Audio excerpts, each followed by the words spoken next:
Amen. Praise the Lord. Minsan pa po malakas na palakpak para sa ating Panginoon ngayong araw na ito. Amen. Palakpak na para kay Jesus. Papuri sa Kanya ngayong araw na ito.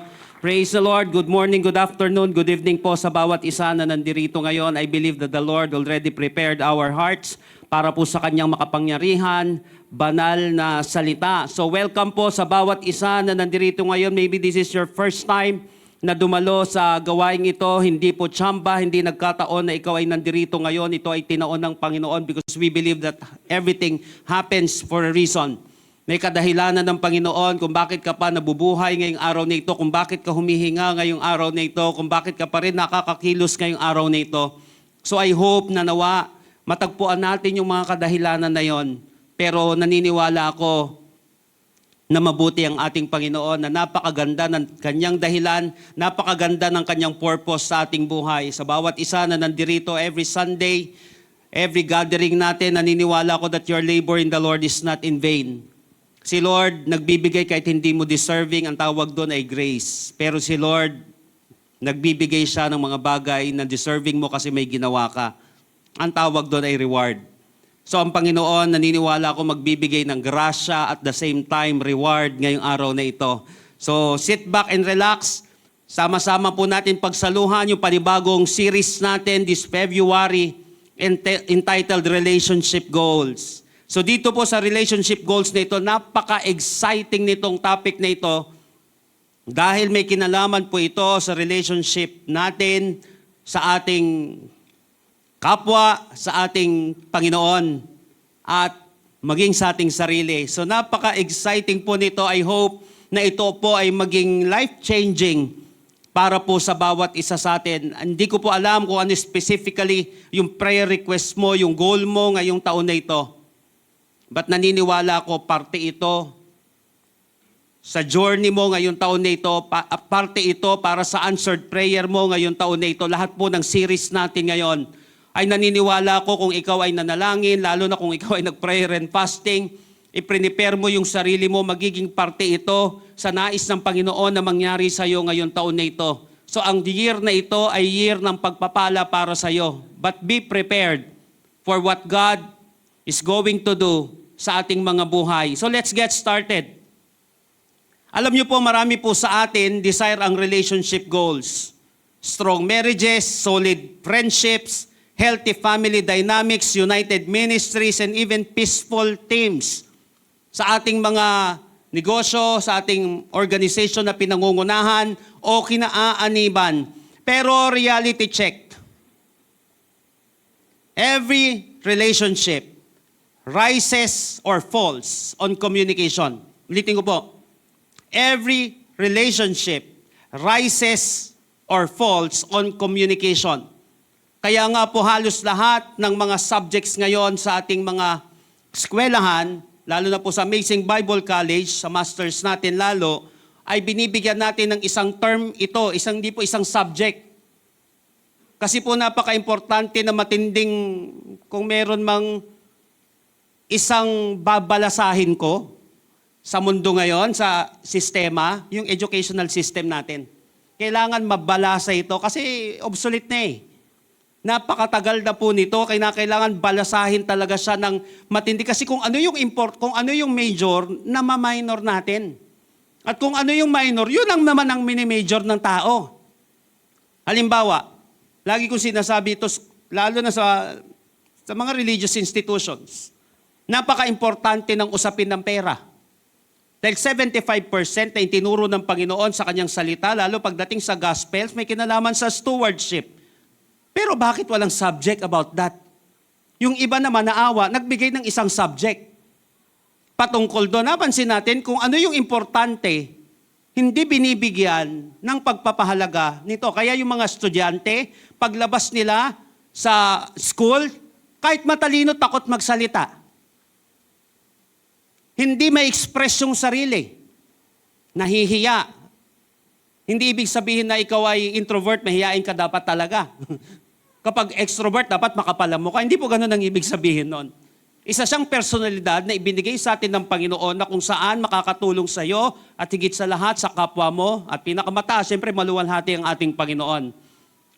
Pero alam niyo yon, kahit na anong natapos natin, pero takot tayong gawin ito kasi nga hindi natutukan, hindi nabigyan ng matinding pag-aaral o preparation pagdating sa mga importanteng bagay sa buhay. Ganon din po mga kapatid pagdating sa ating relationship. If you really want to build your relationship sa loob ng tahanan, sa labas ng ating tahanan, sa ating Panginoon, napaka-importante po ng communication. Kaya importante po yung communication skills na ito. Take note, words can build walls or build bridges. Ang words po natin, pwedeng mag-build ito ng wall at mag-build ng bridges. Pwede itong maging harang sa ating kapwa, pwede itong maging wall para hindi magkita, hindi magkaunawaan, or pwedeng maging bridge ito para lalong magkaunawaan, para lalong mag-meet, magkaroon ng connection. Kasi importante po, pagdating sa communication, isa sa mga goals ng communication ay connection. Kaya importante pag nagsasalita, tinitignan kung sino kausap natin. Kaya kinakailangan napaka-flexible ng isang speaker. Sino ba yung kausap natin? Lumabas po ako ng seminary, na kung saan napakataas ng communication skills ko. Bago po ako pumasok, kasi alam kong kumausap sa masa eh. Kaya lang, paglabas ko, dahil trained ako masyado sa Hebrew, sa Greek, and even sa Latin, paglabas ko, feeling ko, laging Bible scholar at theologian, lahat ng kausap ko. Ngayon, di na ako maintindihan ng kausap ko. Kami na lang dalawa ni Lord nagkakaintindihan. Kasi ginaya ko yung mga nasa paligid ko, hindi ba masama mag-English na mag-English, bukod dun sa naglagay na agad ng wall eh. Kasi yung crowd ko, hindi naman ganun eh, at that time. Bukod sa nilagay ko sa class A yung crowd ko, nilagyan ko ng, alam mo yun, nilagyan ko ng mga salita na kung saan hindi naman nila naiintindihan. Tayo po ay nag-aaral naman ng mga Greek at Hebrew dito, pero napansin nyo po, pinapaliwanag natin. Pero dati, halos ganun napansin nyo, may wall agad. So, importante sa communication ay connection. Kinakailangan nagko-connect sa pinag-aaralan, kung sino yung kinakausap natin using yung gift na ibinigay sa atin ng Panginoon. Because words can build walls or build bridges.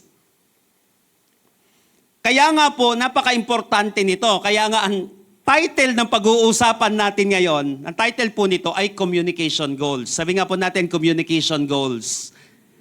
Ano ba dapat yung i-goal natin pagdating sa communication? Sabi po ng isang architect, anyone can build a wall. But it takes vision to build a bridge. Anyone can build a wall, but it takes vision to build bridge.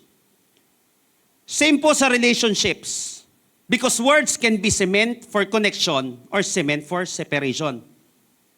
Ito po, yung mga salita natin, pwedeng maging semento ito for connection or pwedeng maging semento ito tuluyan ng magkaroon ng separation when it comes to relationship. Take note, healthy relationships require healthy communication. Ulitin ko po, healthy relationship requires healthy communication. Kapag gusto natin maging healthy ang ating relationship, sa loob ng tahanan, sa labas ng ating tahanan, sa loob ng simbahan, sa labas ng simbahan, napaka-importante po ng isang healthy communication. Kaya hindi healthy ang isang relationship. Kahit na anong panalangin mo dyan, pag hindi nagiging healthy yung communication, hindi magiging healthy yung relationship na yan. Kaya nga, napakaganda po ng ating pag-uusapan dito ngayon. I want you to open your Bible with me in Ephesians chapter 4, verses 25 hanggang 32. Ephesians chapter 4, verses 25 hanggang 32. Mamaya po natin iisa-isahin yan. Pero bigyan po muna natin ng background o tignan din natin yung context nitong passage na ito para mas lalo nating maintindihan pag inisa-isa na natin siya mamaya. Bakit isinulat ni Apostle Paul itong passage na ito? Bakit isinulat ni Apostle Paul ang Book of Philippians? Alam niyo po, ang Ephesus ay isang cosmopolitan city na puno ng iba't ibang klase ng tao. Comprises po ito ng mga Hudyo at mga Hintil. Ibig sabihin, mga non-Jews. Na dati, Jews saka Gentiles. Na dati, magkakaaway sila. Dahil pagdating sa kultura, hindi pwedeng makausap, masamang tao, hindi bayan ng Diyos. Wala talagang Diyos sa buhay kasi nga non-Diyos sila. Sila po ay mga hentil. So, nung nagkasama-sama sila dito sa Ephesus, rumble to.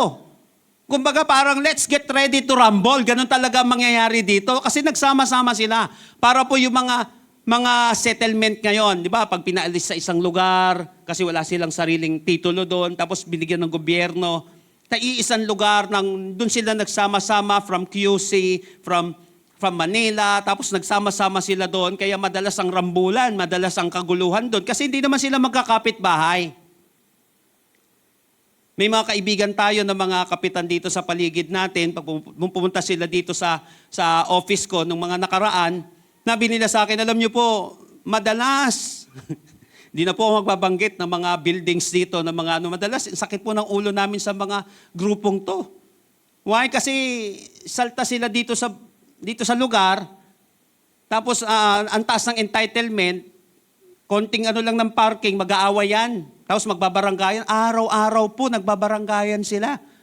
Whereas kapag yung matatagal na magkakilala sa community, kahit na minsan may pagkakamali, konting usap lang. Nag-uusap-usap, hindi na dumadating sa barangay na araw-araw, ganito nag-aaway, bawa may lumitaw na ganyan. Sige, konting usap. May conflict man, kaya nilang ayusin sa sarili nila. Kaya nahirapan po kami kasi hindi magkakakilala tong mga to. Nakapo natin, naintindihan ko naman siya doon. Kasi nga hindi naman sila magkakaibigan, hindi sila magkakasamang lumaki. Kasi para maging magkaibigan yan, kinakailangan, it takes years. Intentional na pakikipag-usap, pagkakakilala, para nagkakaintindihan sila. Ganito din po nangyari sa Ephesus. Hindi sila magkakakilala. Dati magkakaaway ang mga yan. Tapos nagkasama-sama sila. Ano naging conflict? Mahirap pagsamahin ng mga tao magkakaiba ng background. Mahirap pagsamahin ito. Parang ikaw, kapag ikaw nag-asawa ka, magkaiba kayong dalawa ng background. Madalas. Dahil magkakaiba ng background, nagkakaroon ngayon ng conflict. Yung isa taga Luzon, yung isa taga Visayas, yung isa taga Mindanao, yung isa taga Luzon, o taga China, o taga Amerika yung isa. So hindi ganun kadali. Magkikreate talaga siya ng conflict. So anong solution sa verse na ito? Ang verses na ito ay parang house rules. Para sa church o sa mga mananampalataya. Kung gusto nating manatiling nagkakaisa, kailangan, sinasabi dito sa passage natin, kontrolado ang dila. Kontrolado yung ating mga salita, yung ating mga sinasabi. So ang Ephesians chapter 4, verses 25 hanggang 32 ay nagpapakita ng spirituality natin. Na ang spirituality natin ay hindi lang nasusukat sa prayer o sa kanta. O kung paano tayo makikitungo sa ating kapwa. Ang spirituality ay hindi lang nakukuha sa prayer and fasting, kundi paano tayo nakikitungo sa mga taong kinaiinisan natin. O paano tayo nakikitungo sa mga taong hindi mo naman kakilala masyado. Dahil kapag ikaw ay nagnegosyo, kapag ikaw ay nag-aral, kapag ikaw ay pumunta sa isang lugar, hindi lahat ng tao ay kakilala mo. Kaya nagiging matagumpay ang isang tao, ang isang negosyante, ang isang leader kasi alam niyang makitungo sa mga taong hindi parehas ng kanyang ugali. Hindi parehas ng kanyang pananalita. Yung isa mabigat, yung isa magaan, yung isa kahit galit na, ang sweet-sweet pa rin. Yung isa dapat romantic ang dating nga. Bakit pataas ang boses? Bakit pa ganon? So napansin natin kasi hindi naman talaga nagkakaintindihan. Kaya nga ang pagdating sa spirituality, hindi lang ito puro sa kantahan. Hindi lang siya puro prayer. Kundi malaki ang kinalaman nito sa ating pakikitungo, lalo na sa ating pakikipag-usap sa ating kapwa.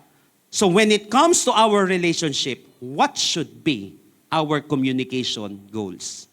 When it comes to our relationship sa anak mo, sa nanay mo, sa tatay mo, sa katabi mong yan, sa ating magkakasama, what should be our communication goal? Lahat po ng ready at excited na matuto at mabago, magsabi nga po ng malakas na amen. Number 1. In verse 25. Ito na, tignan niyo po. So, dahil yan ang mga nangyayari sa atin, dahil ito ang konteksto ng ating lugar, hindi lamang ng lugar, pati ng ating church, kasi Church of Ephesus ito. So, anong gagawin natin? Hahayaan na lang ba? Hindi. So, stop telling lies. Let us tell our neighbors the truth, for we are all parts of the same body. Ano bang number 1 na communication goal natin? Number 1, speak truthfully. Napaka-importante pala sa ating pagko-communicate sa ating kapwa kung gusto natin maging healthy ang ating relationship. Speak truthfully. So stop telling lies, sabi dito. Let us tell our neighbors the truth, for we are all parts of the same body. So truth-telling is foundational sa kahit na anong relationships. Mapa-romantic, mapa-family, mapa-friendship, mapa-ministry teams. Kaya nga po yung kasinungalingan, avoidance, and even half-truths create relational fog. Kaya hindi nagkakaintindihan. Kaya sinabi ni Apostle Paul, stop telling lies or put away lying. Kasi po marami sa mga tao, hindi lang sa kanila sa labas pati dahil nakasanayan sa labas o sa kanyang kinagisnan na pamilya, ang pagsasabi ng hindi totoo pagdating sa relationship, pagdating sa kanyang negosyo, pagdating sa kanyang ministry, sa leadership, nakakasanayan niya na rin iyon. Alam niyo po, yung Greek word na ginamit dito is aletheia. Stop telling lies, sabi dito. Ang ibig sabihin, dapat open. Dapat transparent. Stop telling lies. Let us tell our neighbors the truth. For we are all parts of the same body. Remember that people can't love you if they don't know you. Hindi ka mamamahal ng mga tao kapag hindi kanila kakilala. Kaya importante yung totoo. Napaka-importante ng authenticity. Kaya hindi maintindihan kasi tago ng totoo. Diyan ka pala sa bahay na yan nakatira. Bakit laging bumababa ka dun sa magandang bahay? Kasi may itinatago ka. Ngayon, habang buhay, itong taong ito, lagi siya may itinatago. Yun pala, kaya ka naman tanggapin ng kapwa mo Dahil yung iba dun, dumaan din naman dyan. Nakuha po natin yun. Kaya lang, nasanay na magkunwari, nasanay na magsinungaling yung isang tao. People can't love you if they don't know you. And they can't understand you if you won't express you. So kinakailangan ng expression. Kinakailangan, ma-express mo yung sarili mo. Ito po yung sinasabi ko. Kahit na gaano katalino ang isang estudyante, hindi mo sinanay sa communication skill ito. Pagko-communicate, walang kwenta yung pagiging summa cum laude. Walang silbi yung puro uno. Ang dami ko na pong kakilalang ganyan. Napakatalino, but they don't know how to communicate their knowledge. Talo ka ngayon ng marunong mag-communicate. Mapag-iiwanan ngayon siya. Ganon din pagdating sa isang relationship. Napaka-importante nito, magko-close ka ng deal. Importante, authenticity. Para walang itinatago. Kailangan maipaliwanag siya ng maayos. Alam niyo po, parang sa aviation, kahit naman sa navigation sa barko di ba? Para sa mga piloto na nandirito ngayon. Sa pagdating sa aviation, 1 degree of error leads to missing your destination by hundreds of miles. 1 degree lang ng error. Personally po, naranasan ko po ito. Why? Personally, naranasan ko siya. Dahil nung ako po yung naka-assign noon, naalala ko siya nung OJT ko po. Una ako nag-OJT dati dun sa Marine Transportation ko po kasi yung unang course ko dati. Nung nagtitraining po kami, OJT namin, papunta kami ng Marinduque yata noon kasi pupunta kami ng Mindanao. Eksakto doon, sa oras ko, nandoon yung kapitan. Nanginginig ako kasi ang lakas-lakas ng alon. Mamaya dyan, pinapanood pala ako nung kapitan doon sa likuran. Tapos nakarinig ako na napakalutong na mura. Minura ako nitong kapitan na to, sabi niyang ganon, ililigaw mo kaming lahat sa ginagawa mo. Hindi lang 1 degree yung error ko eh. Nakuha po natin siya. 1 degree error leads to missing your destination by hundreds of miles. Kaya sinabi dito sa text natin, stop telling lies. Kala mo maliit lang na bagay ang pagsisinungaling na yan? Pag nakasanayan yan, magiging milya-milya na layo ninyo sa isa't isa. Yung napakaliit na yan, lumalaki yan, akala natin wala lang. Nakita nung anak. Nakasanayan. Huwag mo sabihin sa nanay mo maliit lang yon.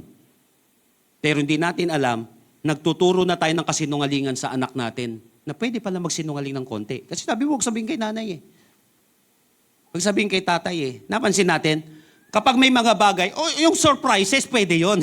Please don't get me wrong. Magsusurprise naman. Pero alam niyo po yung mga ganong maliliit na bagay lang, generally speaking.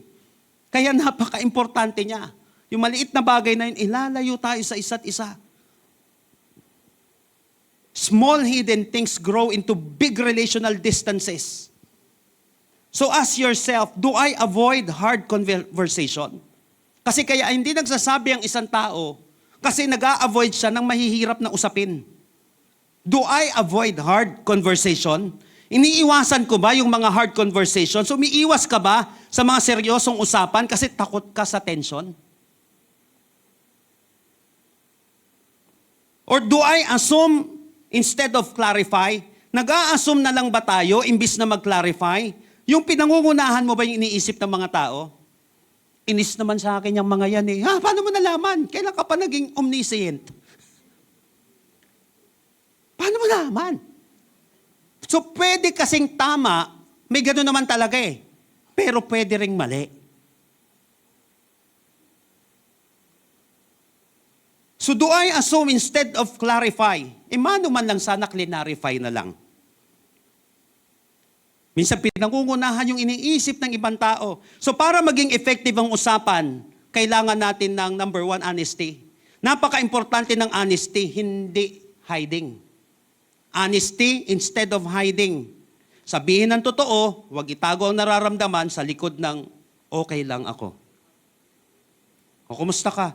Okay lang ako. Bukas makalawa, ayaw ka na niyang kasama. Kala ko ba okay? Hindi naman pala. Honesty instead of hiding. Kaya nga kapag ako po ay yung nagka-counseling po, premarital counseling, isa sa kino-quote ko po nung pagdating sa transparency, di ba? Kay Adan at Eva, importante yung unang kasalan nila, importante yung transparency. Sabi ni Tim LaHaye, do not close your lips to whom you have opened your heart. Binuksan mo na rin yung puso mo sa Kanya. Sana yung bibig mo, inopen mo na rin, naging transparent ka na rin sa Kanya. Binuksan mo na yung buhay mo sa Kanya Kasi maraming gulo ang mangyayari because of this. Honesty instead of hiding. Clarity instead of confusion. Clarity, hindi confusion. Maging malinaw para walang halong hulaan. Ano naglalaro kayo ng hulaan? Hindi, hulaan mo, nararamdaman ko. Mas maganda yung clarity kaysa sa confusion. Conversation, hindi coldness. Bitin ko. Conversation, hindi coldness. Makipag-usap ng maayos, huwag idaan sa silent treatment. O pagiging cold. Kasi wala nang truth na mangyayari. Paano malalaman yung truth ngayon? Sinabi dito sa passage natin, stop telling lies. Let us tell our neighbors the truth. For we are all parts of the same body. Ba't ka nahihiya? Asawa mo naman yan Ba't ka nahihiya? Anak mo naman yan, tatay mo naman yan. Kaya nga, ang gagawin ng demonyo, napansin nyo po, para mapalayo, tingnan nyo pong maigi, una pa lang. Kaya nung nag-fall ang tao, ano nangyari sa kanya? Nahiya si Adan at Eva. Dahil sila'y hubad. Si Lord nga gumawa sa'yo, mahihiya ka pa. Kaya lang, epekto yan ng kasalanan, mahiya. Mahiya sa mabuti. Pag mabuti, nahihiya. Pag tama yung gagawin, mahihiya. Pag kalokohan, sige na sige. Kapag makakatulong naman, bakit ka mahihiya? Ang ikinahihiya, yung hindi maganda.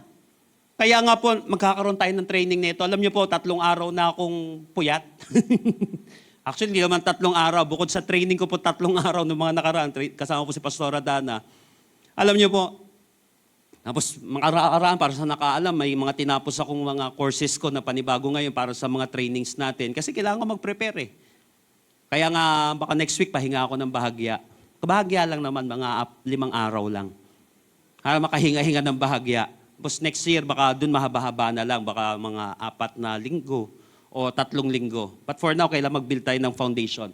Alam niyo po, may isang training kami workshop, may kinalaman sa trauma, may kinalaman sa abuse, may kinalaman sa blended family.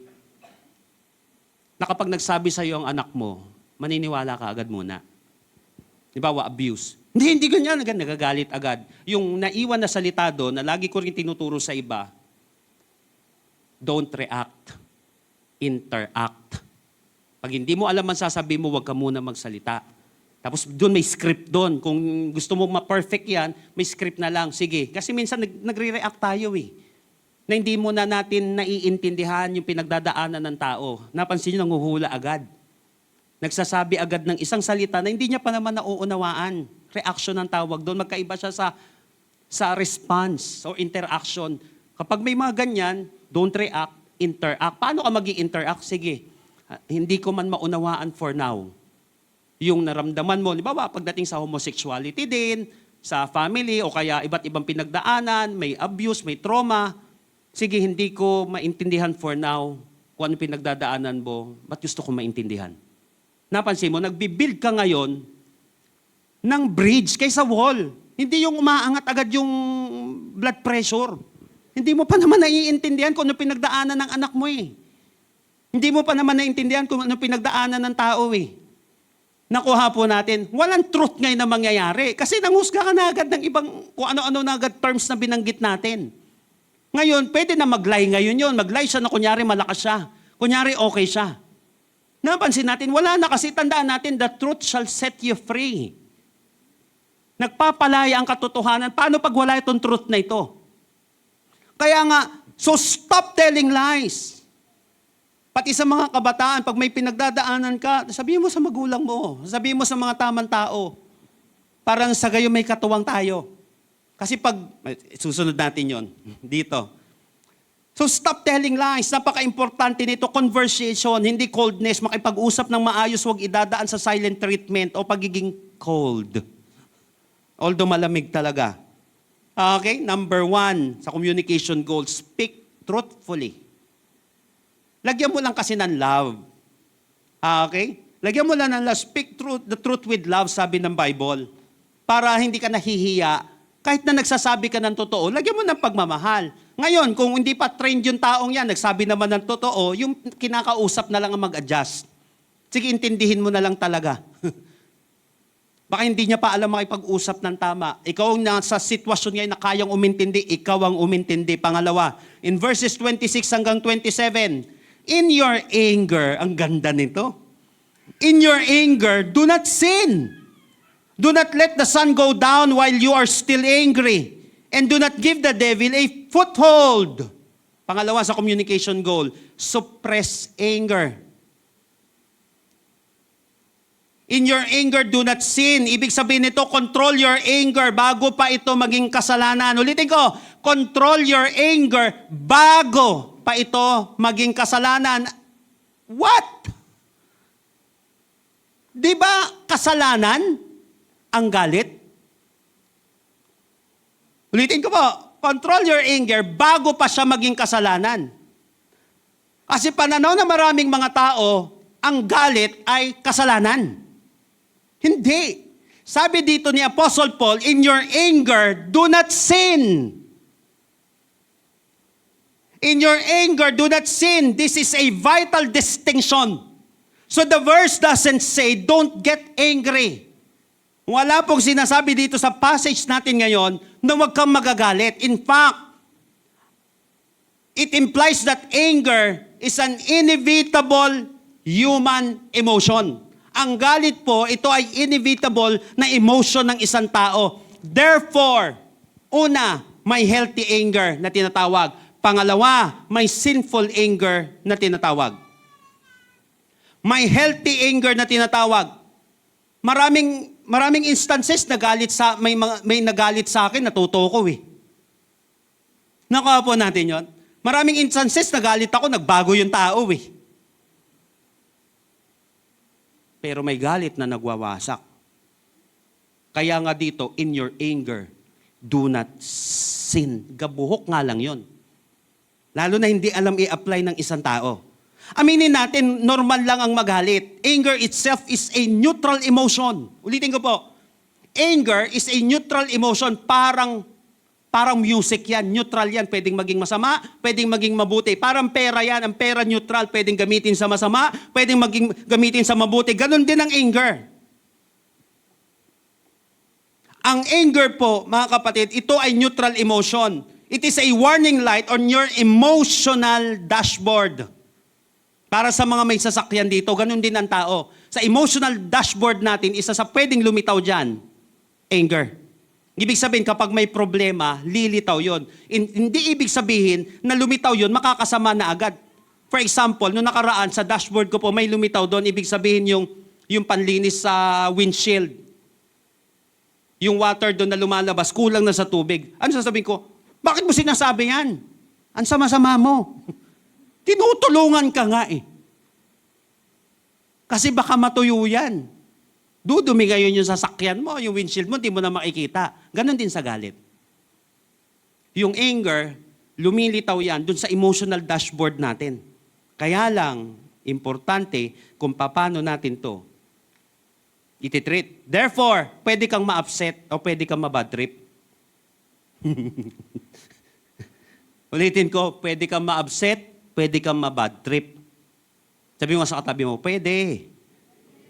Pero, wag mong hayaan na maging rason yon para manira ka ng gamit, manakit ka ng damdamin, mag-spread ka ng chismis.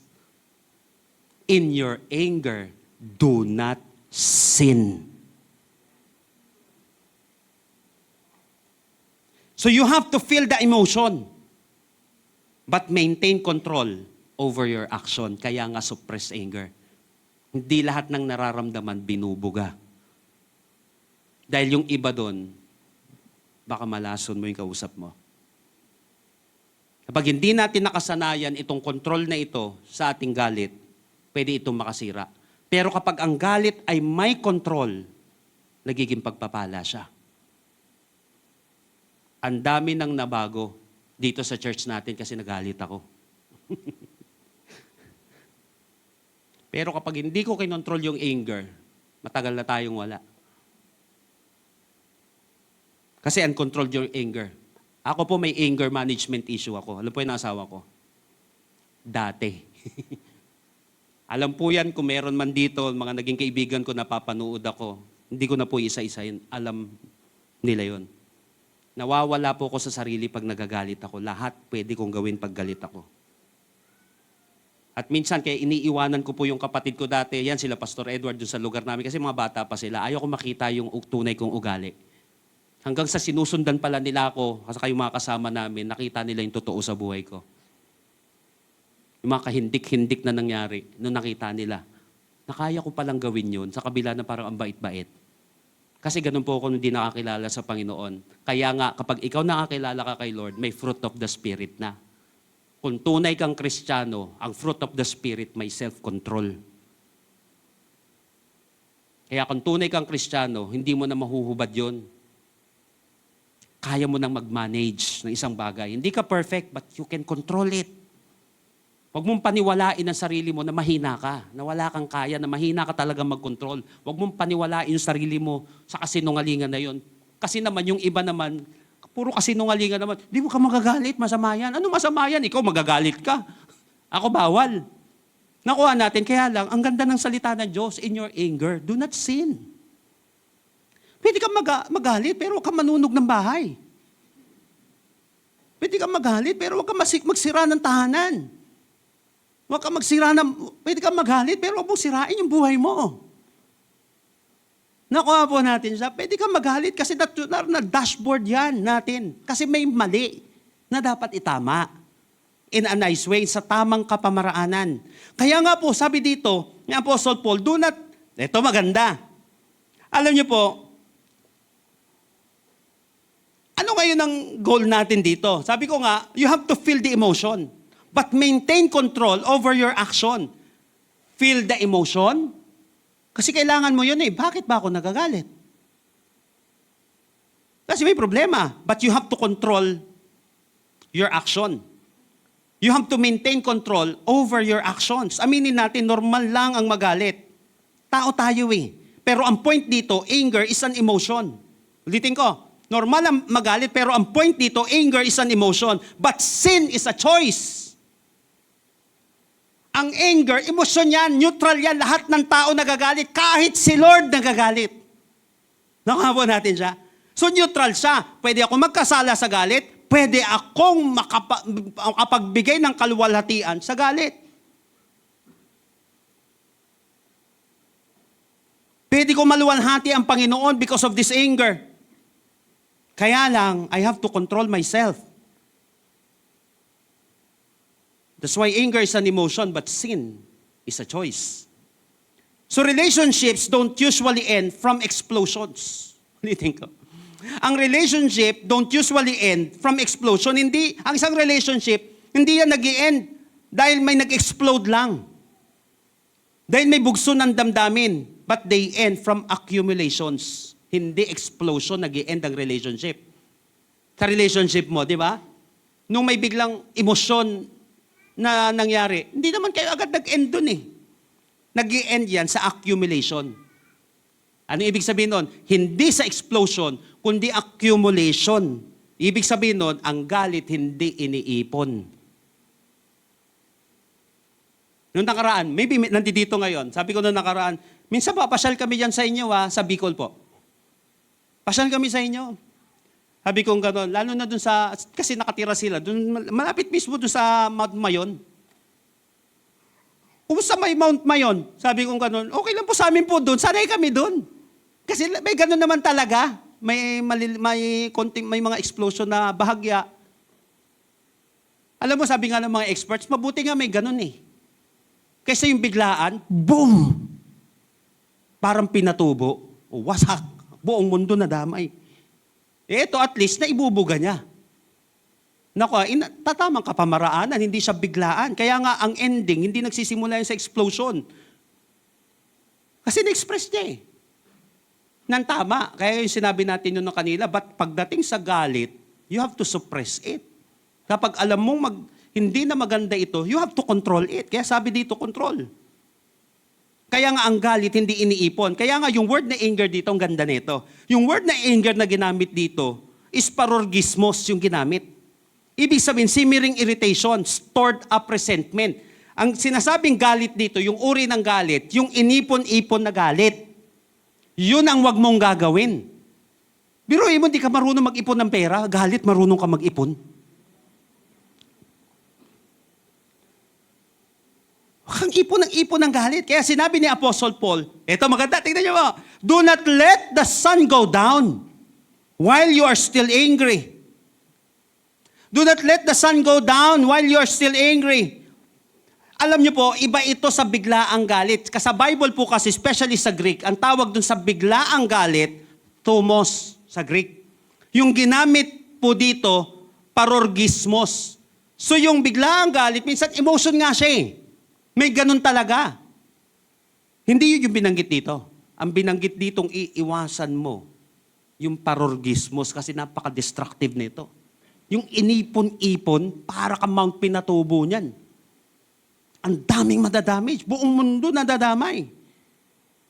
So ito po ay tumutukoy sa irritation or exasperation na nananatili. Yung pinatatagal, yung inipon-ipon.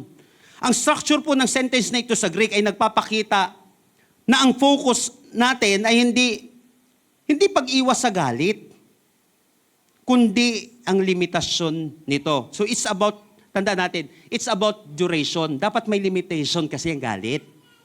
It's about duration of the emotion. Kaya nga sinabi dito, do not, in your anger, do not sin. Tapos sinabi dito, do not let the sun go down while you are still angry. Ano po ibig sabihin nitong do not let the sun go down while you are still angry? Ang ibig sabihin po nito, this is a metaphor for urgency. It's less about literal sunset. It is more on the danger of letting resentment marinate. Ibig sabihin, huwag mong hayaan na mababad ka sa galit. Literal. Hindi po siya literal, but ang ibig sabihin nito, urgent. Hindi naman ibig sabihin kung nag-away kayo ng asawa mo ng 5:59 p.m. bago mag-sunset, kailangan okay na kayo pagdating ng 6:01. Bago mag-sunset. Paano kung 6 months bago lumubog ang araw sa bansa ninyo? O di 6 months bago kayo mag-ayos? Kasi total, di pa naman lumulubog ang araw. Away muna tayo, Kasi wag mo nga hayaan, do not let the sun go down may bansa 3 buwan bago mag-sunset. 6 na buwan bago mag-sunset. O di, mambuhay na kayo, kaya ang tagal na, mag-iisang taon na kayo magkaaway. Sabi ng Bible kasi, do not let the sun go down. Tirik pa nga ang araw dito, kaya lang 3 buwan nang tirik ang araw sa inyo.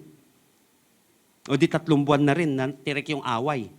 Dito, hindi po ang ibig sabihin, hindi siya literal. But ang ibig sabihin nito, urgent. Alam niyo po, si Apostle Paul po, nag-quote siya in Psalm 4, verse 4, tremble and do not sin. Sabi niya doon. Ibig sabihin, alam niya na may mga bagay na dapat nating ikagalit. Halimbawa, injustice, kasalanan, yung mga ganon. Pero ang holy anger po ay mabilis magpatawad at hindi nagiging puot yung kanyang galit. Sa makatuwid, may deadline dapat ang galit. Sabihin nga natin, sa katabi natin, may deadline. Kaya ito yung sinasabi niya. Lagyan mo ng deadline yung galit mo. Kasi kapag pinatagal mo yan, magiging bitterness yan. At magiging paghihiganti yan. Pag pinatagal natin, nanganganak yan, lumalago yan. Mamaya dyan, kaya mo nang gawin yung mga hindi mo kayang gawin dati. Why? Nag-ipon ka kasi ng galit. So ano ang goal? Hanggat maaari, isettle agad ang issue. Hanggat maaari. Kung hindi pa kayo okay ng kaaway mo, kaya dahil nagkaroon kayo ng ka-conflict mo, ang gagawin mo na lang talaga, isettle mo na lang ang puso mo. Isettle mo yung puso mo para makatulog ka ng maayos at walang mabigat sa loob mo. Bakit kinakailangan mo ng urgency? Bakit kinakailangan mong gawin yung mga bagay na ito? Because unresolved conflict becomes relational cancer. Ang unresolved na conflict, nagiging relational cancer yan.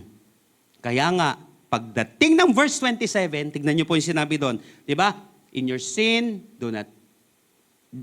anger, do not sin. Do not let the sun go down. Sinabi doon ni Apostle Paul, while you are still angry. Huwag mong hayaan na panahon na sobrang dilim na ng paningin mo. Habang buhay ka dito, kinakain ka ng galit na to kasi baka dumating panahon, di mo na makontrol yan at lumaki yung galit na yan. Kaya sabi sa verse 27, and do not give the devil a foothold. Ba't nadamay pa demonyo dito? Do not give the devil a foothold. Alam niyo po ba ang foothold? Tagalog po ito, parang tungtungan siya o awang. Kapag hindi mo binitiwan ang galit, para kang nag-iwan na nakabukas na bintana o pintuan sa buhay mo. Ulitin ko, kapag hindi natin kinontrol itong galit na ito, kapag hindi natin sinetel itong galit na ito, maniwala po kayo, parang nagbukas ka ng, hindi malaki awang lang. Maliit lang na awang sa bahay mo, sa bintana, o kaya sa pintuan. Ngayon yung demonyo, ang devil, gagamitin yung maliit na awang na yon para pumasok at sirain ang peace of mind mo. Yung maliit na awang na yon, gagamitin yan ng kalaban para wasakin yung buhay mo. Una, ikaw. Tapos yung relationship mo. Tapos tahanan natin. Kaya do not give the devil a foothold. Kahit maliit lang. Kasi yung simpleng inis, kapag pinatagal, pwedeng maging galit na malalim hanggang sa masira ang relasyon ninyo ng tuluyan. Alam niyo po, isang researcher ang nagsabi, bitterness is like storing acid in your heart, hoping it hurts someone else. Ulitin ko po. Sabi ng mag-aaral na ito, bitterness is like storing acid in your heart, hoping it hurts someone else. Kaya ka nag-store ng acid na yan para masaktan mo yung isang tao. Kaya may bitterness. Kaya maraming relationship, hindi namamatay sa impact, kundi namamatay ito sa infection. Hindi one explosion, kundi slow corrosion. May mga ganun. Minsan, naintindihan ko siya. Tindihin na lang muna natin, ha. Baka 3 araw na hindi kumain. Hindi kumain ng matamis. O baka 3 araw na yan na walang tulog. Napansin mo, biglaan kasing ganun eh. Pero mamaya nung kumain na, naayos pala. Kaysa nung pag-explode niya ng ganun, ayaw na kita, hindi na kita mahal. Ganun, wala namang ganun eh, di ba? Yung biglaan. Hindi, ulitin ko. Hindi one explosion kaya namamatay ang relationship. Hindi one explosion ng impact, kundi namamatay yan. Sa pamamagitan ng infection, ibig sabihin, naipon-ipon siya. So self-check, tanungin natin ang sarili natin, do I rehearse hurt? Ba't naiipon? Nire-rehearse ko ba yung hurt na ito? Paulit-ulit mo bang piniplay sa utak mo yung sakit o ginawa sa'yo, imbis na mag-move forward o kaya nire-rewind mo lang ang sarili mo na, alam mo, instead na mag-move forward ka, mas gusto natin, nire-remind natin yung sarili, hindi, galit ako, hindi, basta galit ako, basta galit ako. Puro ganun na, puro galit. Puro problema. How about the solution? Kaya lang bumabalik lagi doon. Kasi nire-rehearse natin yung galit. Do I rehearse hurt? Pangalawa, do I prolong offense? Pinapatagal mo ba yung tampo kahit pwede namang ayusin? Kasi nakapanood ka ng telenovela, parang masarap minsan magtampuhan, no? Tumagal na tumagal. Dahil ginaya na lang natin. Pwede naman palang ayusin. Minsan, ginagawa po nating lifestyle ang pagiging offended para lang makakuha tayo ng atensyon o sympathy. Di naman lagi. But do I rehearse hurt? Do I prolong the offense? Or do I weaponize silence? Do I weaponize silence? Ibig sabihin, ginagamit mo ba ang silent treatment para makasakit o mag-manipulate ng ibang tao? Hindi ito peace and quiet. Ito ay paggamit ng katahimikan para parusahan yung isang tao. Ulitin ko po, ang anger, hindi totally kasalanan. So may ganitong klaseng kapamaraanan. Okay? Pero pag pinatagal mo yung ganyan, di ba, minsan naman may kinakailangan, tatahimik ka. Kailangan naman, kaya lang pag naging lifestyle siya, hindi mo siya na-control. Hindi kontrolado, nawawalan ng control. Dapat kontrolado lang yan. Di ba may panahon na hindi mo papansinin yung anak mo? Kasi may gusto kang ituro eh. Kaya lang, sabi ng Bible, do not let the sun go down. Pwede. Lagyan mo ng gawin mo intentional. Bakit mo ginagawa yon? Tapos mamaya dyan, pag lumapit siya, alam mo na gagawin mo. Gawa mo na agad ng paraan para hindi tumagal. O kaya naman, pag tumatagal na, ikaw na gumawa ng paraan. Kasi hindi siya kinakailangan mag-accumulate. O kaya naman, habang tumatagal na, manalangin ka na kay Lord.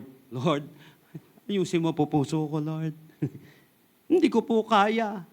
Ayan. Iligin mo na yung banal na spirito na dagdagan yung self-control natin. Kasi may fruit of the spirit ka naman eh.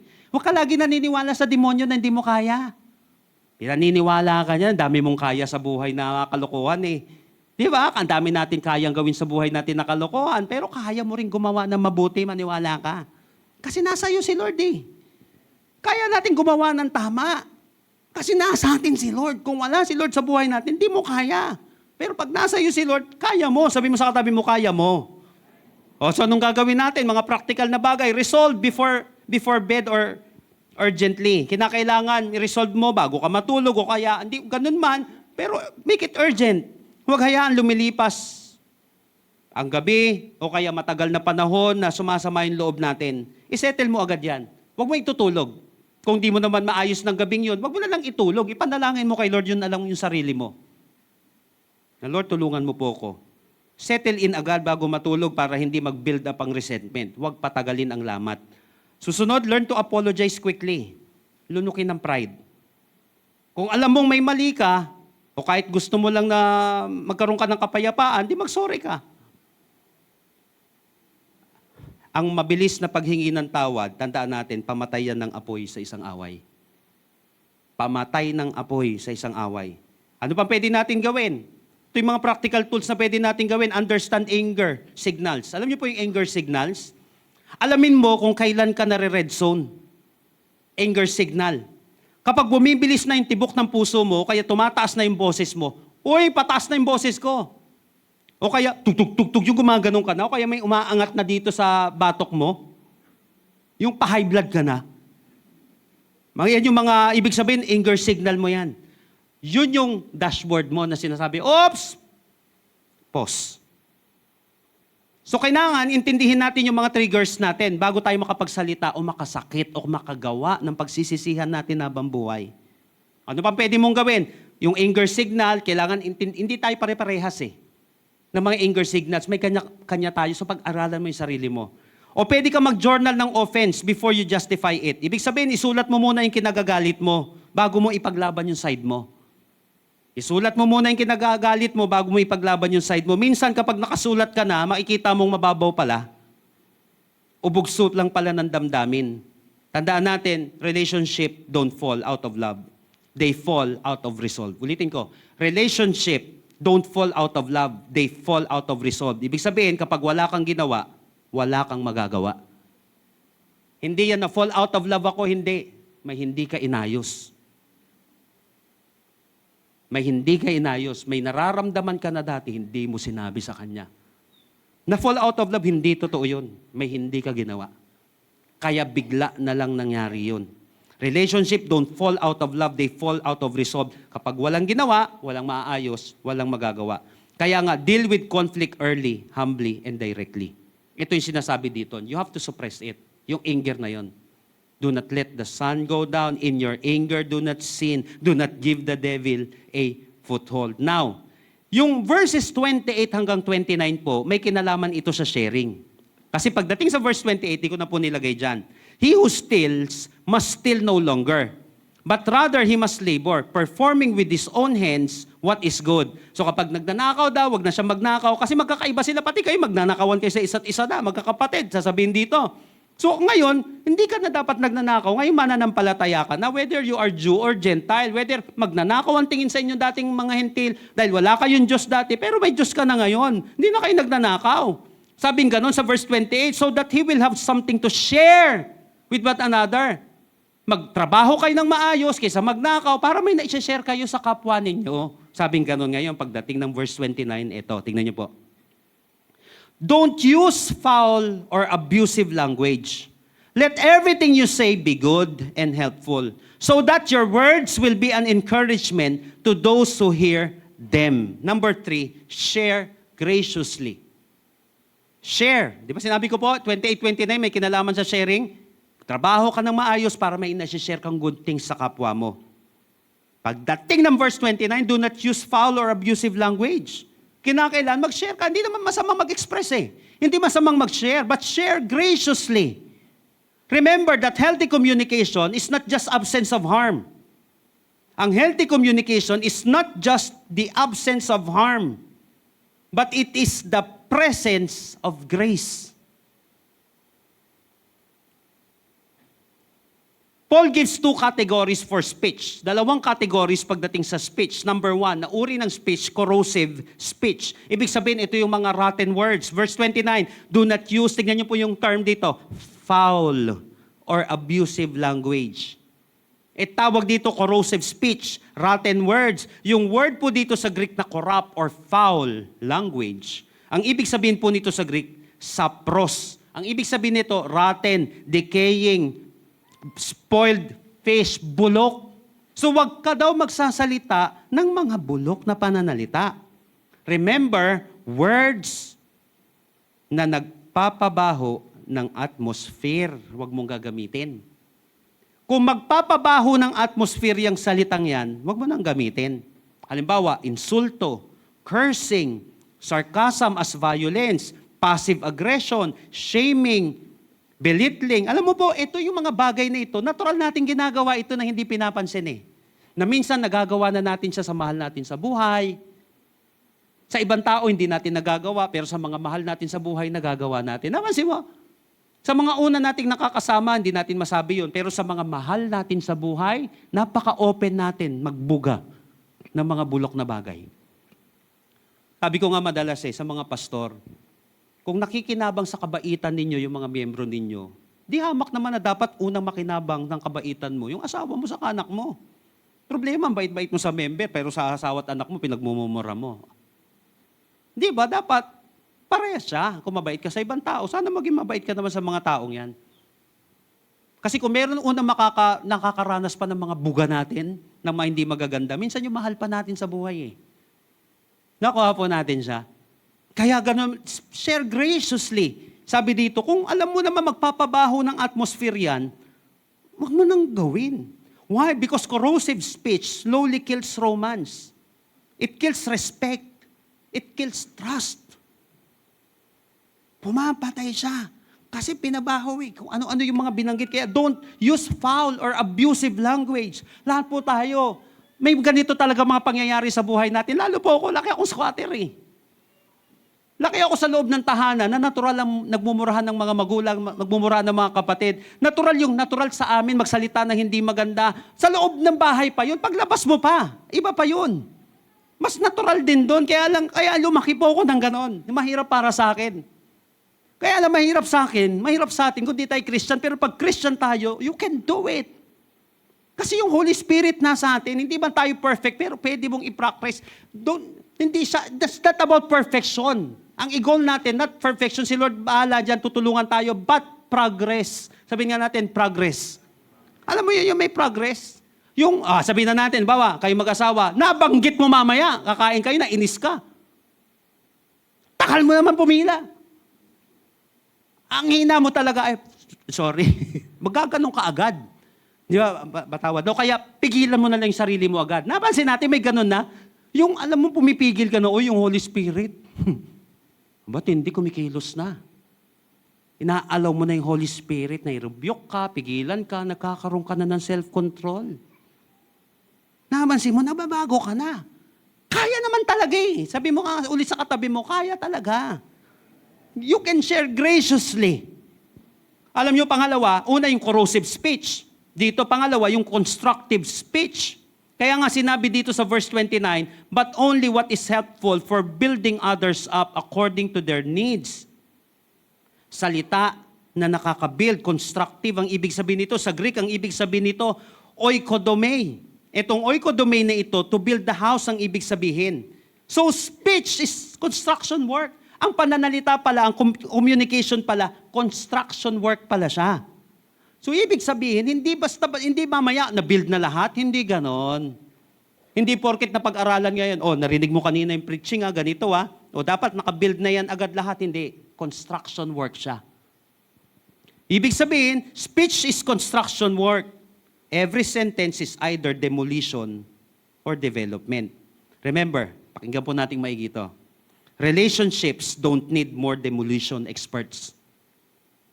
They need construction workers. Ang relationship po, hindi nangangailangan ng mga demolition experts. Hindi, dapat matindi to. Mamaya, paghahandaan ko tong asawa ko, kayo masakit na salita dito para maramdaman niya lalo. Natural na sa atin yan, maging masama. May sinful nature tayo. Kahit wag mong pag-isipan yan, may demonyo na pwedeng tumulong sa atin. So ang relationship don't need more demolition expert. They need construction workers. Build. Kaya sinabi dito, build. But only what is helpful for building others up according to their needs. Alam niyo po, noong World War II, si Winston Churchill po, nag-demand siya sa mga writers ng World War II. Sabi niya sa mga writers, give us words that rebuild moral. Sabi ni Winston Churchill, nung World War II po, sabi niya, give us words that build moral. Ipakalat nyo to, sabi niya sa mga writers. Ikalat nyo to sa buong bansa. Yung mga words na nagbabalik ng moral. Why? Because nations are not only built on steel. They are built on speech. Biruin mo, napakababa na ng moral ng mga tao mo, talo na kayo ngayon. Subukan po natin sa family. bagsak mo ng bagsak yung asawa mo. Sa family, bagsak ko ng ibagsak yung moral ng mga anak ko. Sige, gagawin naming arena yung bahay namin. Gera dito, o galingan ko. Lahat ng alam ko masasama para masaktan ko yung anak ko, gagawin ko yung salita. Magiting ko sa kanya, magiting ko sa kanya. Pero paglabas ng mga tao, ang gaganda ng sasabihin ko. Okay, pagdating ng gera, mahina na pamilya mo. Pagdating ng gera, mahina na yung church. Hindi natin kayang lumaban. Kasi maraming demolition expert. Nung kinausap po, nag-explode ng mga, alam mo, mga rebellious na words. Paano masisira yung leader o kaya yung member. Sa bahay naman, paano mapapamuka na masama si nanay, si tatay, o kaya parang walang kwenta yung anak niya. Alam mo po yung mga ganun. We need construction workers. Remember that words are architecture of the soul. Ulitin ko po, words are architecture of the soul. So you use the Edify test. Pwede po natin gamitin itong Edify test na ito bago tayo magsalita. Ano po yung Edify test na ito? Number 1, build test. Anong ibig sabihin nito? Will this strengthen or weaken? Ito bang sasabihin ko makaka-strengthen siya o makaka-weaken siya? Pangalawa, pwede mong gamitin yung grace test. Does it refresh or dehydrate? Kapag ginamit ko ba ito, makaka-refresh o makaka-dehydrate lalo itong salitang ito? Or pwede rin naman gamitin natin itong timing test. Is this the right moment? Nasabihin ko ito o hindi siya napapanahon? Pwede rin natin gamitin yung heart test na tinatawag. Am I speaking from healing or hurt? Nagsasalita ba ako kasi hurting ako? O nagsasalita ako dahil makaka-heal ito? Pwede rin natin gamitin yung purpose test na tinatawag. Why am I saying this? Bago magsalita, bakit ko sasabihin to? Itong bagay na ito. Para lang at least, hindi siya reaction, kundi response siya. Ang reaction kasi nagsabi na hindi pinag-isipan yung sinasabi. Pero ang response, bago mo sinabi yon, whether minsan masakit ng bahagya o hindi, at least pinag-isipan mo muna para hindi mo pagsisihan. Purpose test. Why am I saying this? Also, evaluate your tone. Sabi nga natin, tono. Evaluate natin yung tono natin because tone often louder. Mas malakas pa ito kaysa sa mga words eh. Why? Alam niyo po ba, maraming mga salita, maraming away, 10% alam niyo po ba, pinanggagalingan ng hiwalayan o kaya pagkawasak ng ilang relationship, 10% lang naman yung conflict eh. 90% may kinalaman sa tono eh. 10% lang ang conflict, natural yung conflict, pero karamihan ng gulo talaga, away, may kinalaman sa tono, kaya ayusin mo tono mo. Pag wala ka sa tono, tono mo muna. Para ma-express. Ibig sabihin, gamitin natin itong mga test na ito. Kaya talaga natin. Ulitin, sabi mo sa katabi mo, kaya mo.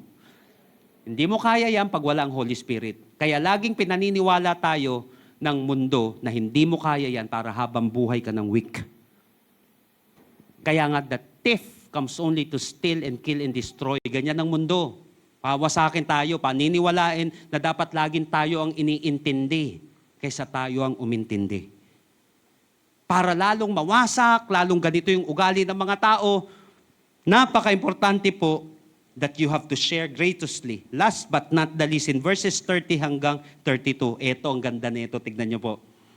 Sa verse 30 pa lang, do not grieve the Holy Spirit of God, with whom you have sealed for the day of redemption. Tignan niyo po ang sinabi dito, do not grieve the Holy Spirit of God, with whom you are sealed for the day of redemption. Ibig sabihin, nasasaktan ng Holy Spirit kapag nawawalan tayo ng kindness o fruit of the Spirit. Isa pang mga magandang itanong natin, ito bang sasabihin ko makakasakit kay Lord? Di ba? Yun ang ultimate dapat na test, di ba? Will it glorify God? Lord, ito bang pagalit ko dito sa mga to makakatulong, mag-glorify ka, Lord? Kung makaka-glorify kay Lord, tuloy mo. Kasi may mga galit na tinuloy ko kasi alam ko makaka-glorify kay Lord. Kasi kung masasanay, bawa, ganon, masasanay yung mga tao, ganito na lang yung trabaho, ganito. Sa boss mo sa mundo, ang galing-galing mo, pagdating kay Lord, hindi. Pagdating sa mundo, pinaghahandaan mo, si Lord, hindi mo na pinaghandaan. Nakuha natin, kinaka-greatest boss natin, kung meron mang magpala sa'yo, magpagaling sa'yo ng matindi, si Lord yan ah. Kaya nga napaka-importante pagdating kay Lord kasi baka nasasanay eh. Pero kapag yung mga bagay na yun, di makaka-glorify kay Lord yung sasabihin ko, hindi, palibhasa kasi mga squatter kayo, palibhasa kasi mga ganyan kayo, palibhasa kasi nanay mo ganyan, tatay mo ganyan. Will it glorify God? Kung di makaka-glorify kay Lord yon, wag nang ituloy. Do not grieve the Holy Spirit of God, with whom you were sealed for the day of redemption. Ngayon, nagbigay ng unang listahan si Paul on what grieves the Holy Spirit sa verse 31. Ano ba nakaka-grieve sa Holy Spirit? Kasi sabi niya, wag daw eh. 31, get rid of all bitterness, rage, anger, harsh words, slander, as well as all types of evil behavior. Bitterness, ibig sabihin yung internal poison to. Wag kang bitter. Wag mong lagyan ng lason yung kaloob-looban mo. Don't be bitter, be better. Kasi internal poison ng bitterness. Rage, explosive reaction. Rage. Kaya sa kalsada, napansin niyo po, may road rage na tinatawag. Ano daw? Anger. Ibig sabihin nito, prolonged irritation. Harsh words or clamor, shouting disorder. Hindi masamang sumigaw. Kaya lang yung sigaw mo walang purpose. Naging disorder na. Natural na sa kanya magsisisigaw na hindi niya nakokontrol sarili niya. Ano pa? Slander or malice. Character assassination, ibig sabihin nun. Or intentional harm. Yun yung slander. Paninira, ang ibig sabihin nun. O mali siya. Nagtatanong, pero nilalagyan ng mali siya para masira yung kanyang kapwa. Ngayon, nagbigay ng pangalawang listahan si Apostle Paul nang hindi naman nakaka-grieve sa Holy Spirit.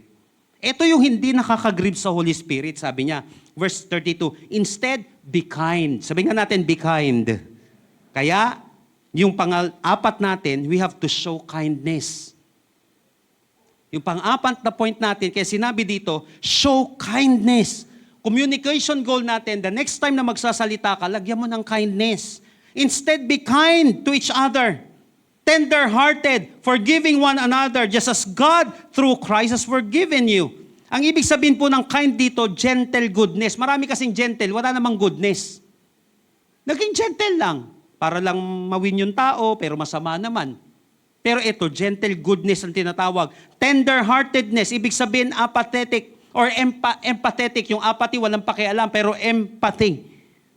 Ibig sabihin, nagiging sensitive tayo sa sinasabi natin, and then forgiveness, grace-based release, ang ibig sabihin nito. Instead, be kind to each other, tender-hearted, forgiving one another. Ibig sabihin, nagre-release ka ng grasya dun sa tao. Alam niyo po, ibig sabihin, yun yung forgive na binanggit dito. Nakapakinggan niyo pong maigi ito.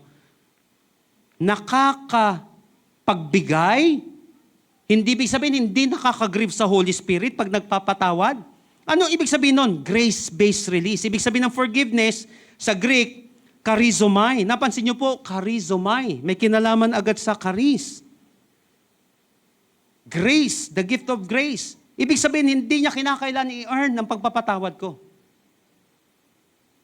Kahit hindi siya ganon, ako naman ganon dahil Kristiyano ako. Kahit hindi niya deserving ang forgiveness na ito, deserving kong maging malaya. Deserving kong maging maayos yung isip sa kabuhay ko. Nakuha po natin? Hindi earned, kundi bestowed. Grounded siya dito sa sinabi, as God forgive. Sinabi dito, why? As God, for Christ's sake, hath forgiven you. Ganito po ang ginagawa pag nagpo-forgive. Wag lang basta mag-forgive. Pag nagpo-forgive ka para makatulong sa iyo ito, isipin mo daw lagi, katulad ng pagpapatawad sa iyo ni Kristo. Nakakatulong siya. Sino po sa atin dito marami ka ng kasalanan na ginawa? O, di ba? Ang dami na. Pinatawad ka ba ni Lord? Oo, ganun din yung gawin mo na basis. Dami kong kasalanan pero pinatawad ako ni Lord. Yun ang gawin mong tungtungan. Makakatulong yun sa pag-forgive. Meaning, we forgive not because they deserve. Ulitin ko ito yung grace-based kasi yung ginamit dito na Greek. We forgive not because they deserve, but because Christ already paid. Binayaran na yon ni Lord, yung kasalanan na yon. I-release na lang. Hihingi na lang ng tawad. Alam niyo, sabi ni Corrie ten Boom, after po ng Holocaust, sinabi niya, after forgiving a Nazi guard, sinabi niya, when God throws our sin into the depths of the sea, sinabi niya ganon, ni Corrie ten Boom, no fishing. Nung pinatawad na tayo, tinapon na ni Lord yung ating mga kasalanan sa depths of the sea, sinabi niyang ganon, no fishing. Huwag mo nang isdain yan. Huwag mo nang binwitin yan. Ibig sabihin, at dinagdag niya pa, forgiveness is not an emotion. It is an act of will. Hindi dahil sa gusto ko, kundi dahil ginusto ko. Hindi dahil gusto ko, nararamdaman ko, feel ko, hindi dahil ginusto ko, dahil kailangan kong gawin ito. Ano ang hindi forgiveness? Ito po misconception pagdating sa hindi forgiveness. Ang forgiveness po, hindi ito forgetting. Hindi ito amnesia. Hindi rin siya excusing. Hindi mo sinasabing okay lang o tama yung ginawa nila. Hindi yan ang forgiveness. Ang forgiveness din, listen to this, hindi siya instant trust. Ang forgiveness ay ibinibigay agad, pero ang trust, ini-earn. Forgiveness, bigay mo agad kung gusto mo. Dahil gustuhin mo, pero ang trust, dapat i-earn yan. Nung nagkamali. So pwede kang magpatawad habang nagsiset ka pa rin ng boundaries. Ang tunay na forgiveness, releasing the offense. Ibig sabihin, binibitawan mo yung bigat at hindi mo hinahawakan yung kasalanan, hindi para gawing bala sa susunod na argumento ninyo. Bitawan mo yung bigat. Ang forgiveness, releasing the offense, surrendering the right to revenge. Kapag nagpapatawad ka, sinusurrender mo yung right mo na mag-revenge. Isinusuko mo na yung desire na makaganti o makitang masaktan din sila. Ipinapaubaya mo na sa Diyos o sa tamang proseso, pwedeng justice, ang tunay na hustisya. Forgiveness is opening the door for reconciliation. Ibig sabihin, posible lang ang maayos na relasyon kung may magpapatawad. Handa ka nang bigyan ng chance. Ang healing, imbis na tuluyang ilak yung pintuan. Therefore, you cannot have a strong and healthy relationship without forgiveness skills. Ang forgiveness skill yan. Ibig sabihin, pinapractice. Hindi biglaan yan. Practice mo, paunti-unti. Then, makakasanayan natin. Ito yung communication goal. Walang maaayos kung hindi agad aayusin, bibigyan ng pansin the way we communicate. So when it comes to our relationship, what should be our communication goal? Number 1, speak truthfully. Kasi ang truth, nagpapalaya. Ang lie, hanggat hindi nasasabi yung truth na yan, lagi lang tayong aalipinin yan. Pangalawa, suppress anger. You have to control it. Hindi bawal magalit. Ang bawal magkasala. Therefore, hindi kasalanan ng galit. Pag mo lang siyang gagamitin para magkasala ka. Number 3, share graciously. Bantayan natin, yung pagsasalita natin, lagyan mo ng grace. Pangatlo, show kindness. Napaka-importante ng kindness na ito. At naniniwala ko, kaya natin narinig ito. Alam niyo po, kapag prinactice natin ito, talo mo na ang 99.9% ng tao sa mundo. Lalo na practice ito. Napaka-importante. Kung mahal mo yung relationship mo, yung mga tao na makakausap mo, una, practicein mo. Kung mahal mo sila, do it. At naniniwala ako ngayong taon na ito may ibibuild si Lord sa buhay mo, sa kabuhayan mo, dahil sa communication skills na ito na ipapractice natin. Again, practice. Skill siya. Hindi siya perfect. Huwag mong husgahan agad yung tao. Karirinig mo lang nung Sunday eh.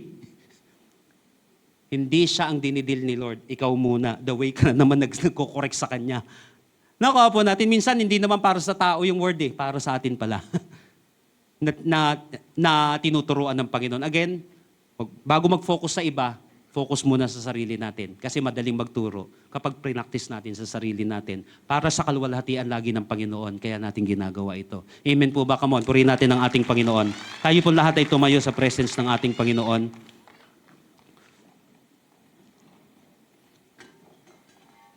Ngayong araw na ito, hilingin natin si Lord na turuan tayo na magmahal. Hindi lang dahil intention. Dahil, alam mo yon, hindi lang in intention, but also in communication. Pagmamahal, the way we communicate. So ask God to heal our speech patterns. I-ask natin si Lord na, Lord, i-heal mo po itong speech pattern ko. I-renew mo po, Panginoon, yung emotional maturity ko. And teach us how to build with kindness, clarity, and grace. Kaya, again, kapag halimbawa nakausap ka ng ibang tao, isipin mo na lang, maawa ka na lang na baka hindi pa siya healed. O kaya kung ikaw agad yung tinamaan, baka ako ang hindi healed ngayon. Kasi baka na-accumulate yung ganong klaseng virus nung baka yung tahanan natin ganun kasi environment natin, sa social media, kinain na tayo noon. Pinaniniwala tayo na hindi natin kaya, na kaya naman natin. Gusto lagi tayong idamay ng mundo, ng demonyo na ganun din siya. Maging magkakamukha na tayo, hindi. Ang dapat kamukha natin, si Kristo. Christ-like, and then kaya natin ito. Makapangyarihan ka, maniwala ka. Dahil nasa iyong kapangyarihan ng banal na Espiritu. Huwag mong paniwalaan ang sarili mo na hindi mo kaya. Kaya mo. Because the Holy Spirit is with us. Ang kailangan lang natin healing. And I believe that today, kung meron mang unang pagagalingin, hindi pamilya mo. Hindi yung negosyo mo. Hindi yung ministry mo. Ikaw muna. Tayo muna. And then magfo-flow yung healing na yun. I want you to close your eyes right now. Who among you here today, sinasabi mo, Lord, heal me. Baka may karamdaman na lumabas because of that. Kasi sinasabi natin, Lord, heal me. I-heal mo po, Panginoon, ang puso, ang isipan ko. At hindi lang yun, Lord. Pati yung aking bibig. Turuan mo po ko, tulungan mo ko. If you want healing today, I don't know kung ano yung healing na yan sa iba't ibang aspect ng buhay mo. Bibilang ako ng 3 kapatid, tataas mo na mabilis yung kamay mo. Tanda ng pag-surrender. Ito na naman, truth na naman. Handa kang umamin na kailangan mo ng tulong kay Lord. Kasi may napakatinding blessing na gustong ibaba sa iyo si Lord. Ipagkaloob sa iyo si Lord. Sa tahanan mo, sa negosyo mo, sa buhay mo. Kaya lang may makapal na ulap na kung saan pumipigil dito, baka ito na yung matagal mong hinihintay. Kailangan mo ma-release. You want to be healed. Hayaan mo si Kristo mag-heal dyan. Are you ready right now to be blessed by the Lord? Para ikaw ay maging blessing sa ibang tao. Are you ready? Lift up your hands. Come on. 1, 2, 3. Habang nakataas yung kamay na yan, tandayan na sinasabi mo, Lord, save me from this sickness. Heal my heart, Lord. Kung first time mo, kapatid, na dumalo sa gawain ito, and first time mo that you really want God to save you, to heal you today, sabayan mo ko sa panalangin to bago tayo mag-pray ng ibang bagay, but make it your personal prayer. And I believe that after this, your life will never be the same again. Si Jesus lang ang makakagamot sa atin, wala nang iba. Si Jesus lang makakasave sa atin, wala nang iba. Tell it to Jesus right now, Lord Jesus, Lord Jesus, come into my life. come into my life. I surrender my heart to you. I surrender my heart. I admit that I'm a sinner, I admit that I am a sinner, but I believe that you are my Savior. but I believe that you are my Savior. Starting today, Starting today, be the Lord of my life. be the Lord of my life. Save me. Save me. In Jesus' name. In Jesus' name. Amen. Amen. Kung first time mong ipinanalangin ito, kapatid, maniwala ka. Pinatawad ka ni Lord. Sapat yung dugo ni Kristo para mapatawad yung mga kasalanan na nagawa mo. And if you are this person right now, maybe matagal na tayo sa pananampalataya, or maybe nakakilala ka na sa Panginoon, but you really want healing today. Sapat ang grasya ni Lord. Napaka-importante ng confession. That if you confess it, maniwala ka, tapat ang Diyos.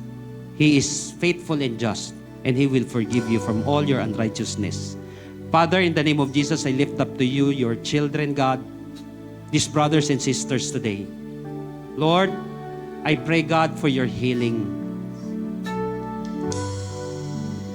Lord, yung mga nakagawian namin mula nung aming pagkabata, maybe some of these people, Lord, nanggaling sa isang pamilya, Panginoon, na dysfunctional, maybe came from a broken family, O God, or dysfunctional community, Lord. Tama, Panginoon, kung wala kami sa iyo, ganito na lang kami habang buhay. Pero dahil nasa sa amin ka, Panginoon, nasa puso ka namin, Lord, I pray for your healing right now. Lord, simulan mo pong kumilos sa buhay ng bawat isa. By His wounds, we are healed, the Bible said. Pagalingin mo po, Panginoon, ang sugat ang puso na pinanggagalingan ng ganitong klaseng reaction, Panginoon. Lord, linisin mo po, Panginoon, anuman dumi na ibato sa amin dahil sa background namin, Panginoon, in the name of Jesus. Lord, these people will be a tremendous people They will become an awesome and amazing people of God, Lord. Magiging kakaiba yung aming buhay. Hindi pakitan tao, Lord. Natural pa rin kami, Panginoon. Na nagkakamali, Lord, pero aware na kami, Panginoon. Humihingi, Panginoon, ng patawad, directly or indirectly, nagpapaayos sa God, Panginoon. But Lord, kumilos ka na sa buhay namin ngayong araw na ito, Lord, bago pa lumalim ang lahat, Panginoon. Hindi muna sa kanila, sa amin muna, Lord. Sa amin muna. Nakakatawa pa rin kami, nakakasigaw pa rin kami, nagagalit pa rin kami, Panginoon. Nakapagsabi pa rin kami ng maganda, pero lang lahat ng ito, Lord, lagyan mo kami ng control, Lord. Awareness. Tamang tao pa rin, totoong tao pa rin, Panginoon, pero may Kristo na sa puso. Maraming salamat po. Let your healing flow, Panginoon, sa aming pong buhay. Salamat po sa araw na ito, Panginoon. Salamat po sa iyong pagpapala. Dalangin ko nga po, Panginoon, pwede po ba once again, let us lift up our hands in the name of Jesus. Lord, I pray, God, for your healing. I pray, God, for cleanliness, Panginoon, sa puso. I pray, God, for peace which transcends all understanding. Empower your people, God. Ihanda mo po ang mga bibig namin para sa mga susunod na makakausap namin. Magiging daluyan ito, Panginoon, ng kapangyarihan. Magiging daluyan to ng pagpapala. Panginoon, may lalabas ditong negosyo sa mga salitang ito. May lalabas na pagmamahal, Panginoon. May lalabas na wisdom at knowledge, Lord. May lalabas na kagalingan, Panginoon, sa bibig na ito, Panginoon. Dahil, Lord, hinihil mo ang aming mga puso. Salamat po muli, Panginoon. Ito po ang aming samot dalangin na may pasasalamat sa pangalan ni Jesus. Lahat po'y magsabi ng Amen and Amen. Come on, malakas na palakpak para sa ating Panginoon ngayong oras na ito. Come on, give God the glory, give God the praise. Praise the Lord. Malakas na palakpak lahat ng pinagaling at pinagpala ng ating Panginoon. Bago ka umupo, sabi mo sa katabi mo, mahal tayo ni Jesus. Jesus loves you. Hello, amen. Praise God. Sige, pwede po tayo makaupo muna saglit.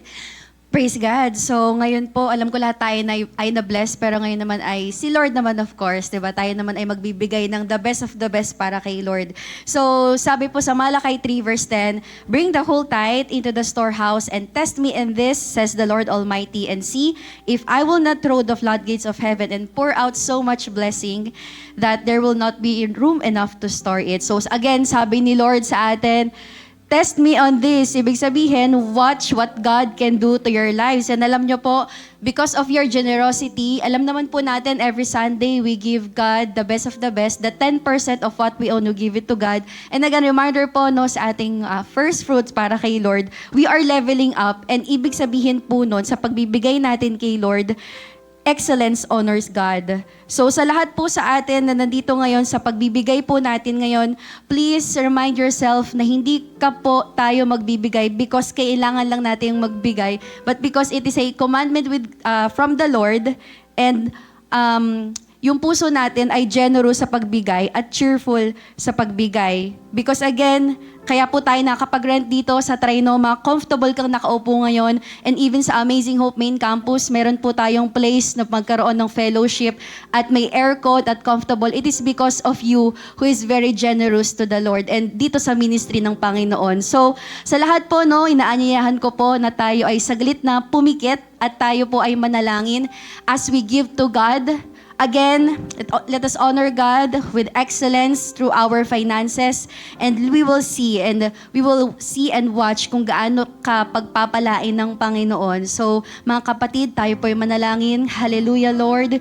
We honor you, we praise you, we thank you, Father God, once again for this wonderful day. Salamat, Lord, because may opportunity kami, Lord, na makarinig ng salita mo ng malaya, Panginoon, at malaya rin po kaming makakapagbigay ng the best of the best para sa'yo. Lord, sa mga kapatid kong ito, ano man ang mga tinatanim nila, Father God, Lord, by your will, Panginoon, and by your perfect time, Lord, ibibigay mo po ito sa kanila, higit pa, Panginoon, sa kanilang mga inaasahan because they are faithful and they are generous, Lord, to your ministry. Lord, maraming salamat because we have a place like this, Lord, to call home, Panginoon, and salamat, Lord, for another day na kami, Lord, ay pinagpala mo ng iyong salita. Salamat, Father God, we honor you, we give you all the glory, we give you all the praise. In Jesus' mighty name we pray. Amen. So let's give cheerfully to our Lord. God bless po.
Amen. Sa lahat po ng pinagpala ng Panginoon ngayong araw na ito, pwede pong magsabi ng malakas na Amen.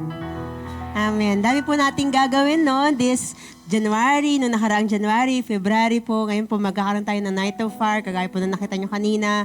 And sad to say, natapos na yung promo ng relationship, but pwede pa po kayong mag-register. Okay? Open pa po ang ating registration. Yun nga lang, nasa regular price na po tayo. Pero kayang-kaya na yun ang katabi mo. Kasi generous yan eh. Sabi mo sa kanya, 300 lang. Sabi mo sa kanya, 300 lang. Ilibre mo na ako. Pakita mo na yung generosity na yan. Amen po ba? Sama-sama po tayo na mapatuloy pa po na magpalakas sa Panginoon, magpamold pa po sa Panginoon. You know why we're doing this? Hindi para, wala lang magawa siguro yung Amazing Hope Leadership. No, hindi po. Ginagawa natin to kasi we want to give trainings. We want to empower our people. Nang sa ganun, mas lalo po tayong nabubuild at mas lalo yung naayos po yung character natin para yung katabi mo, hindi lang kamukha, okay, or kasing pogi, kasing ganda ng pagka-create sa kanya ng Panginoon, kundi talagang ang ugali niya ay kamukha na ni Jesus. O tignan mo, yan. Tingnan mo, yan ang kamukha ni Jesus, okay? Kahit magagalit na yan, kamukha pa rin yan ni Jesus, amen? Kasi dati pag nagagalit tayo, para nagiging kamukha tayo ng kaaway ni Jesus. Pero ngayon, hindi na. Sabi mo sa katabi mo, hindi na. Okay, wag mo lang akong gugutumin. Hindi, joke lang po. Naniniwala po ako, marami pong ginawa sa atin ang Panginoon sa araw na ito. Sino po dito natuto ka sa salita ng Panginoon? Amen ba? And yan ang pinakamasarap na gawin, i-apply po yan. Una, i-apply mo yan dyan sa kasama mo. Pangalawa, i-apply natin yan sa tahanan na ating uuwian, sa school or sa office na ating pong pupuntahan bukas, or even sa business po na ating pupuntahan. Hindi nila to narinig siguro, pero dahil ikaw ang nakarinig, ikaw ang unang aasahan ng Panginoon na i-apply po ang kanyang salita. Okay? Naniniwala ako na sa iyo ang pagpapala kasi ikaw ay susunod sa Panginoon. Sa lahat po ng pinagpala ng Panginoon sa araw na ito, pwede po ba tayo ay tumayo? And can you declare at least sa dalawang tao, sabihin mo sa kanya, blessing ka. Yan. Pagdiinan mo, blessing ka. Amen. Hindi ka isang sumpa, ikaw ay isang pagpapala. Amen po ba? Palakpakan po natin ang Panginoon. Come on. He deserve it. He deserve it. And as we close this in prayer, can we close our eyes? Thank the Lord for everything that He has done. Alam mo may ginawa sa iyo si Lord. Alam mo may sinabi sa iyo si Lord. Alam mo pinagaling ka ng Panginoon. Inayos ni Lord yung puso mo. Inayos ni Lord yung character natin. He deserves our praises. He deserves our thanksgiving to God. Lord, marami pong salamat. You are awesome in this place, Lord. Salamat sa presence mo, God. Salamat sa salita mo. Salamat sa real talk, Lord, na nagbabago ng buhay po namin. Salamat, Lord, kasi lalabas kami ng lugar na ito, hindi nakagaya kung paano kami pumasok kanina. Thank you, God, because we know that in your presence, there is transformation, God. And Lord, allow us, Lord, to be a channel of everything that we get from you today. Sa mga tao po na amin po makakasalamuha. May we become a channel of your blessing, a channel of love, a channel of forgiveness, Lord, a channel of healing, God, to other people, Lord. Kami ang pinakamasarap na kausap, Lord, kasi kinausap mo po kami sa araw na ito, God. Help us, Holy Spirit, to practice everything we learned.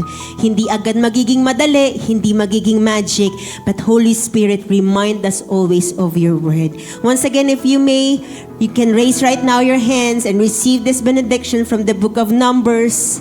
And when you say, I receive, believe na ito ay mangyayari sa iyong buhay. Amazing people of God, may the Lord bless you and take care of you. I receive. May the Lord be kind and gracious to you. I receive. And may the Lord look on you with favor and give you peace. I receive. Father, we receive all these things in the mighty name of Jesus.